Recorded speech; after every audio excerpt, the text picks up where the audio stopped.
Hi, SEC. Truly a blessing to be with you all again. I want to thank Andrea and the planning committee for inviting me to Generation X. I was with you last year, and it's an honor to be with you, to speak to my generation, to speak with my generation, to speak on behalf of my generation, to speak through my generation. I want to talk to you about the Blacksmiths. I want you to reflect on me, on the idea, the reality of the Blacksmiths. You know, story is everything and so much more than data and just statistics. Story is the contradiction of data and statistics. Story, it tells us of the depth of pain. It tells us of the depth and the joy of life. Story collects our tears. It frames our joys and our victories. Stories remind us that we were, and because we were, we are. And because we are, we will continue to be. This picture right here. This picture is the story that is the foundation and the ground zero of me, of my history, of my beginning. As young as I am in this picture, I still remember when it was taken. And I remember that it was hung on the wall of our passageway. It was hung on the passageway wall just outside my bedroom in a large picture frame. And it was hung as part of a collage of pictures that bore witness to my family. And I passed it every day. Every day I walked into my room, I was reminded that I belonged to somewhere, to something bigger than me, older than me. I was reminded that I was it and it was me. You know, world history is very generous. Biblical history is very generous. It is the curators and the custodians of world history that write with uneven-handedness, and they write in such a way as to obscure the place of everyone in the human family picture. The book of Zechariah. The book of Zechariah is a book of remembrance. Zechariah, the name Zechariah, literally means Yahweh remembers. And Yahweh and Zechariah speaks to a group of people finding their way back to their sense of place and purpose and presence in the world, and the nation that they call home, finding their way back to that nation after 70 years of Babylonian captivity. Zechariah is only a short book, and the 14 chapters of Zechariah contain only 8 visions, 2 oracles, and 4 messages. And between chapters 1 and chapters 8, 8 visions are given. And the vision that we concern ourselves with is the vision that speaks to us today, which is found in Zechariah chapter 1, verses 18 to 21. And I looked up and saw 4 horns. I asked the angel who talked with me, "What are these?" And he answered, "These are the horns that have scattered Judah, Israel, and Jerusalem." Then he showed me 4 blacksmiths, and I asked, "What are they coming to do?" He answered, "These are the horns that scattered Judah, so that no one could raise their head. But these, the blacksmiths, have come to terrify them, to strike down the horns of the nations that lifted up their horns against the land of Judah, to scatter its people." No one reading this in the day that it was written would have struggled to understand or to know exactly what this meant. They knew from their literature, they knew from their understanding of their literature and biblical imagery that a horn represented a power. And Israel had suffered over 70 years and more under the devastating and destructive, vicious power of those 4 horns, the horn of and the power of Assyria, the power of Egypt or Kemet, the power of Babylonia, the power of Medio-Persia. All of them had destroyed and scattered Jerusalem, Israel, and Judah.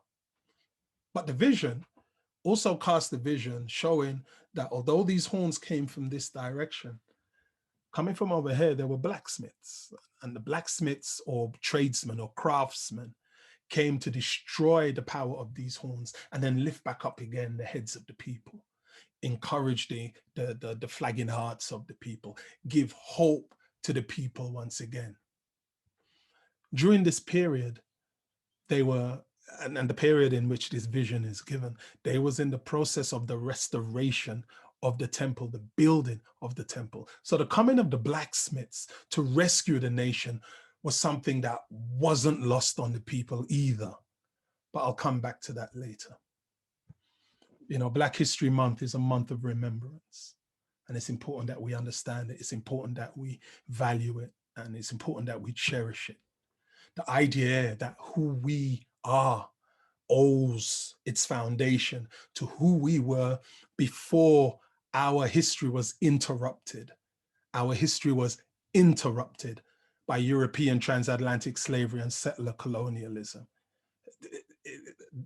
The importance that we know who we were and the fact that Black History Month celebrates that has to remain until the African contribution to world history, including Western civilization, is taught fairly, is taught honestly, and is taught equitably in schools and all places of learning.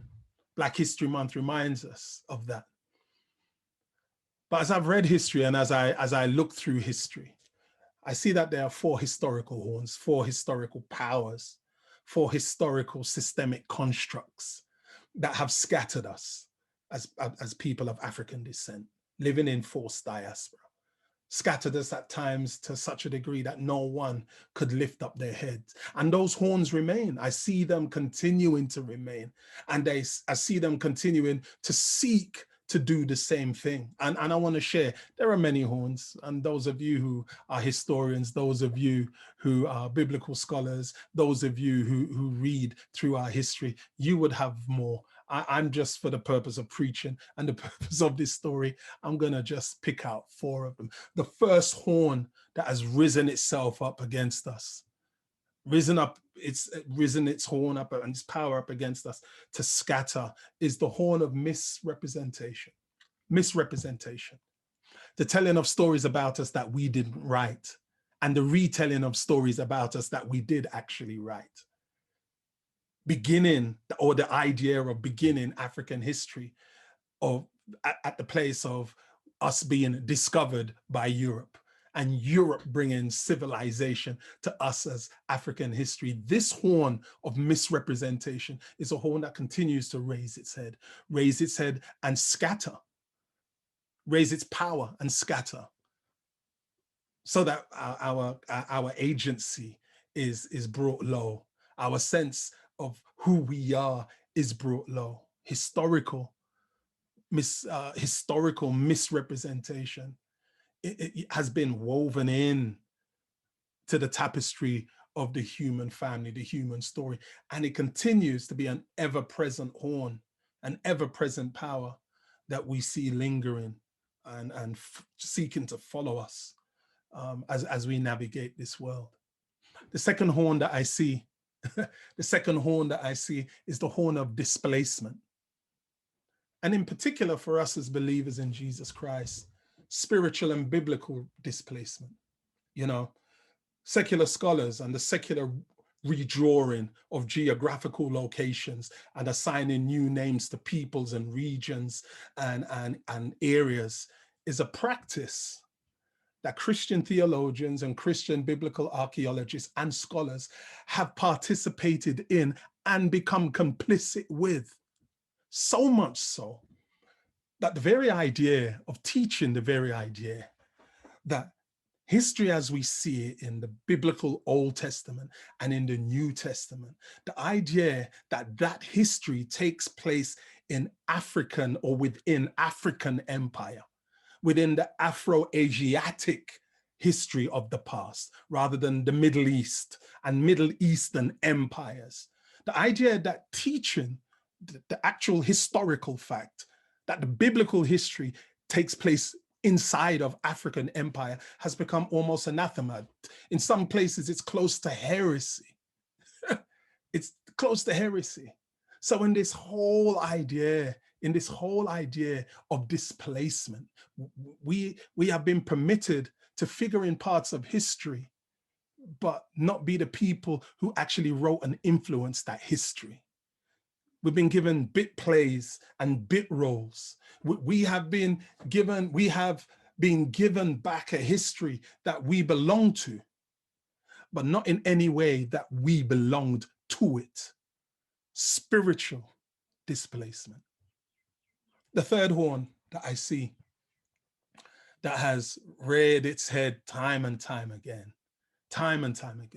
is the horn of exclusion. The horn of exclusion. Social exclusion of the many of us to the inclusion of just a few has continued to be such a strong part of our story. Forget biblical times, bringing it to closer times. Think about the Windrush generation and the journey of the African Caribbean and African community since the early days of the Windrush through the 1950s, and then the mass immigration of the 60s and the very early 70s. Immigration to or via an empire that said you belong, to a country in the UK that greeted us with the signs that said no blacks, no Irish, no dogs. That has been a continued story of exclusion. That has been a continued story of exclusion. I never grew up with my father, but my father, when I spent some time with him in my early 20s, would tell me about when he first came to England. I remember once asking him, what was that period like? He said, I used to fight on my way to work, fight at work, and fight on my way back home from work. That was the period that he went through. You see, exclusion isn't just the non-participation in a place, but more acutely, it's the non-recognition of a people. The non-recognition of a people. Exclusion is the non-recognition of a person's humanity and of their dignity and of their story and their right to simply be.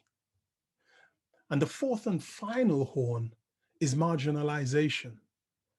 But in this case, mental and intellectual marginalization.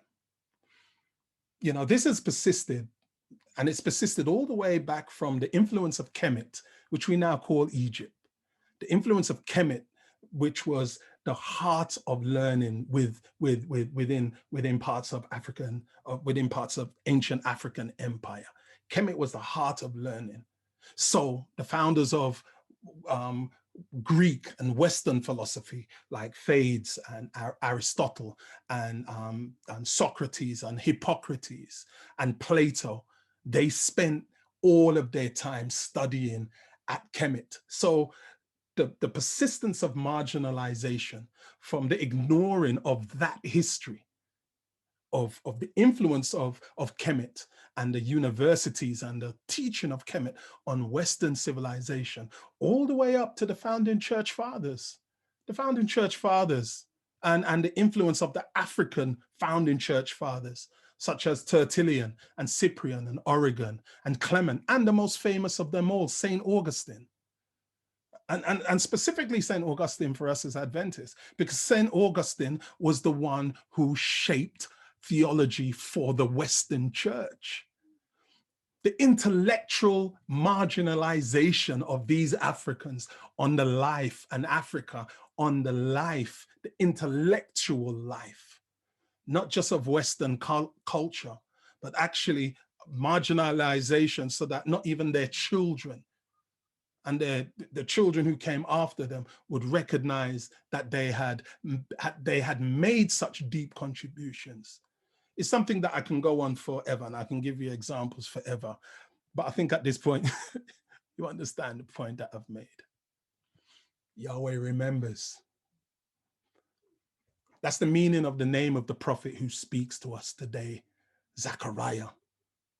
Yahweh remembers, and he remembers. Not only does he remember, he acts. He acts. And why does he act? Because he is not divorced from the human story. I told you last year, and I'll tell you again, God is the father of us all, not the baby father of us all. He isn't the one that has the child and leaves. He's the one that has the child, but the children leave, and he follows after them. He seeks after them. Like the sheep that goes astray, he seeks after them. Like the valuable coin that don't even know they're lost, he seeks after them. Like the lost son that's lost in the church and in the world, he seeks after them. He's not divorced from our history. He understands what it means for us to be human beings, and he understands what it means for us to be children of African descent these past 500 years in forced diaspora. Whether it be through slavery, whether it be through colonialism, whether it be through neo-colonialism, and in all the spaces, he understands what it means.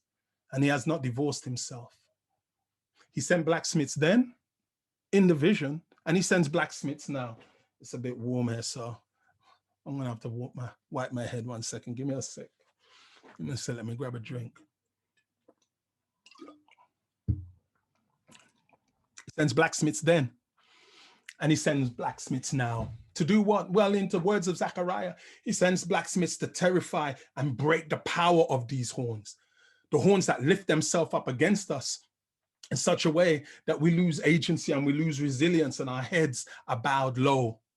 I've looked at the blacksmiths, and I want to share 4 of the blacksmiths he sends, 4 of the blacksmiths in order to counter these horns. For the horn of misrepresentation, he sent the blacksmith of story. That's why we are people of oral tradition. The Bible was written in oral tradition first. It was handed down. It's only as far as Moses that it now becomes a written tradition. Why? Because the African tradition is an oral tradition. But then also the African tradition is a written tradition. You go back and you look at the ancient cultures then through Babylonia, and they wrote. He gave us the blacksmith of story.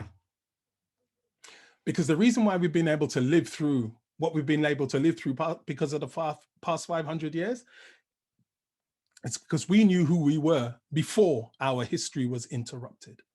We knew who we were before this whole new story was being told about us. We knew, and we preserved it. We preserved it in the way we told stories. We preserved it in the way we practiced culture. We preserved it in the way we practiced spirituality. We preserved it in the way we understood deity and we respected the idea of God. We preserved it in the way in which we approached learning and approached teaching. And not only did we preserve it, and not only did we know it, but we handed it down from generation to generation and challenged every generation to elevate what it meant to be us. You could lock down all the learning you want, but you cannot lock the learning down that is passed from generation to generation through mind, through spirit, and through soul, and through story. There's a story in each and every one of us, written on the pages of our lives in the ink of experience, and it's passed down. He gave the blacksmith of story. And for the horn of displacement, he gave the blacksmith of biblical renewal. Biblical renewal. You know, the one thing that I like about the Bible, especially when it comes to us as people of African descent, you can make the Bible, bend the Bible, and try and make the Bible lie as much as you want.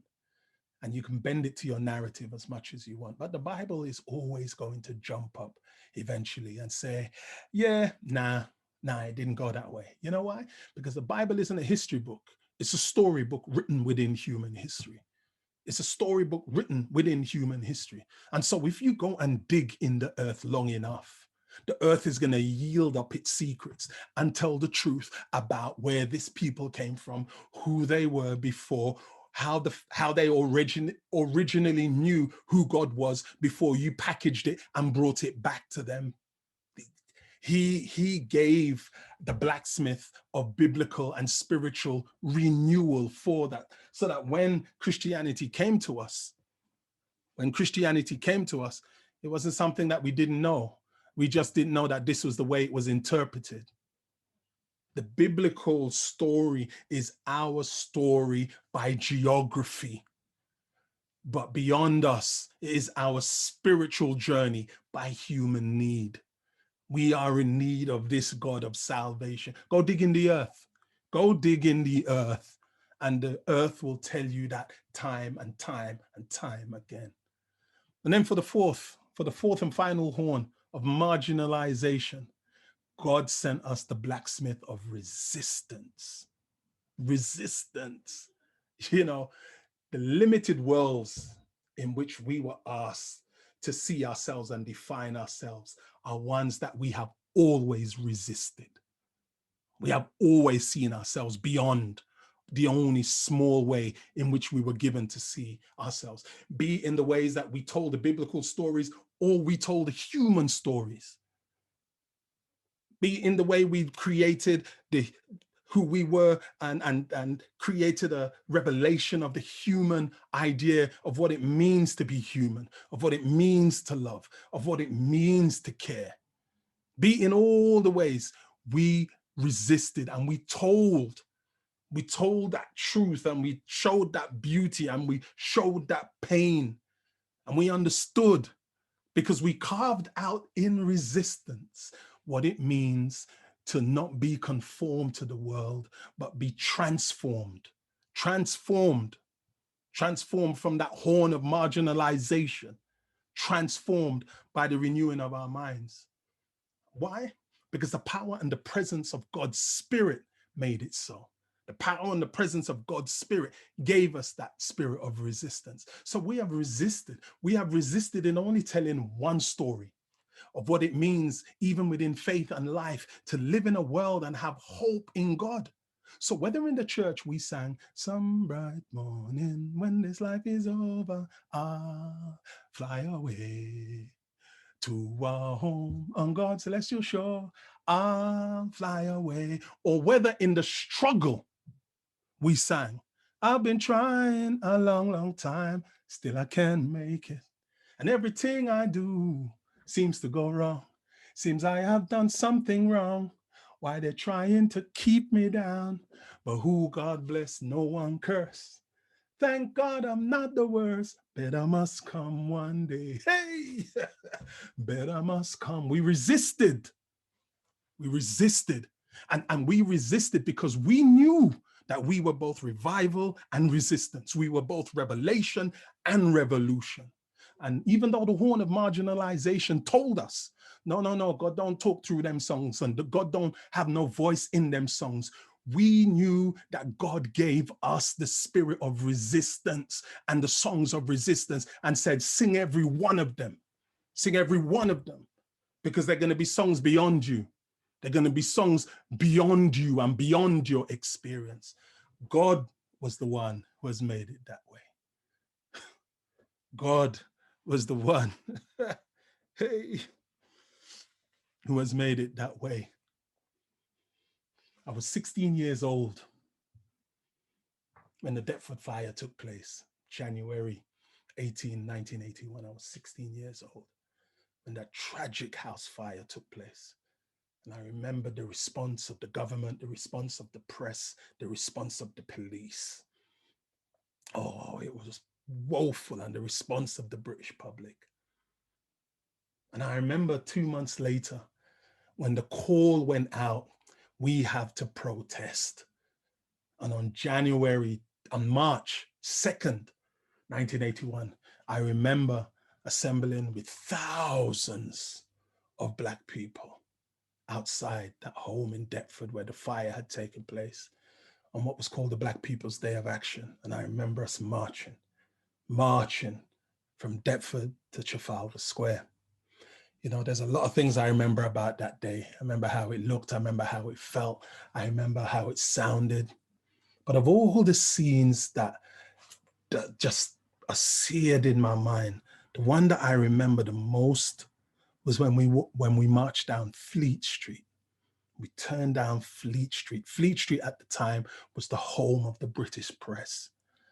And what the press had done to these 13 young people, you know, what they had been doing to just us as that fledgling community in the country ever since we landed, you know, and we marched down Fleet Street and there were two cries that rang out. We chanted, 13 dead, nothing said, 13 dead, nothing said, 13 dead, nothing said. And then the cry changed. And out of nowhere, we started to chant, Come what may, we're here to stay. Come what may, we're here to stay. Come what may, we're here to stay. And oh, Lord have mercy. That got deep down in my spirit, because it was for the first time we realized I was chanting, and it seemed like there was this realization that we knew we wasn't wanted, but we knew we belonged, and we were stamping our resilience, and we were stamping our place in this country. We were stamping our place in the British fabric, because we understood all the wealth that we had been marching by was created on our backs. All the wealth that was represented in all of the place was created on the backs of our parents in the empire and in the Commonwealth and through slavery. So we chanted, come what may, we're here to stay. We knew we weren't wanted, but we knew that we belonged. We didn't know what come what may meant. We didn't know how far it would take us, but we did know that we weren't leaving this place until we knew what it meant. We was going all the way down the end of that road. It was the work of the blacksmiths. The work of the blacksmiths, the artisans, the tradesmen, to specialize in the restoration, the building and the restoration of the temple. That's what the blacksmiths did. That's what the blacksmiths did. They were skilled in the building, repairing, and upkeep of the temple. So when the images of the horns arise, and then the images of the blacksmiths come, and blacksmiths who come with enough power and enough agency and enough skill to not only destroy the power of the horns, but lift up the hearts of the people and restore the temple which had been cast down. The people knew that that was not only a representation of the freedom that was coming, but they also knew that it was a precursor. It was a foretelling of the ultimate blacksmith who was to come. Paul calls the entrance of this blacksmith into the human family the fullness of time. The idea being that time is pregnant and time bursts forth its most precious son, its most looked for and most needed son. And when it came, when humanity needed him the most, he turned up in human flesh that looked like this. Human flesh that looked like all of us, black or white, touchable flesh, feelable flesh, lovable flesh, killable flesh. Because he was the Son of Man. Hey, but third day flesh. I'm going all the way back. Third day flesh that you can't kill. You can't kill this blacksmith. Hey, and he would come to do the greatest of all restoration. Not the temple at Jerusalem, but the temple that he breathed into at creation when he made that first man and that made that first woman and said, let us make them in our image. The restoration of that temple. That temple. Our hearts would be the temple that he would come and from which his presence would abide. And because his presence would abide there, he would break the power of sin and the horns of sin and the slavery of sin that binds us all as human beings.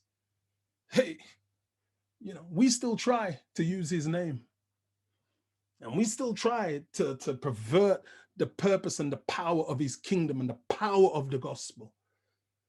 But I see time and time again that whenever these horns of human pride and human avarice and human hate rise up to scatter the people of God, that God will still consistently send blacksmiths to terrify and destroy and break the powers of these horns. I believe with all my heart that this is the work that the kingdom gives the church to do.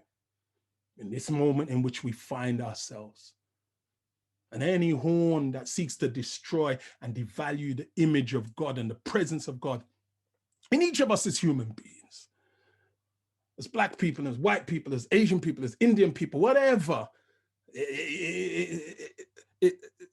any power that seeks any horn, systemic and otherwise, that seeks to speak in his name, but deny the power of his transforming grace and his transforming life and his transforming mind. Any power that raises its head to do that, I believe that he's raising us up as a generation of blacksmiths to cast that down so that people will know that they are seen and they are known and they are remembered. Because Yahweh remembers.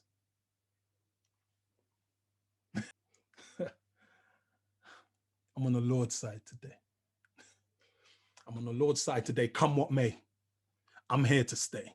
I'm here to stay because I know that Yahweh sees me. I know that Yahweh hears me. I know that Yahweh knows me. I know that Yahweh has come down and that I am loved and that I am valued. That he does not leave this mess. As a matter of fact, he attaches himself to us through this, and he acts and he loves and he goes on mission and he informs and he transforms in spite of it all. I'm calling you to that. I'm calling you to that. My generation, Generation X, I'm calling you to that. I'm calling you to be the generation that inspires that. Then I'm calling you to be the generation that facilitates the generations that come behind us. Create the spaces so that they can see and that they can resist and that they can live in the fullness of story and that they can live in the beauty of resistance, and that they can be transformative in the beauty of biblical and spiritual renewal. Make way for them. Make way for them. Make way for them. Our 20-year-olds and our 30-year-olds, make way for them. Generation X, that's what your job is. That's what our job is. It's a blessing to be with you all. God bless.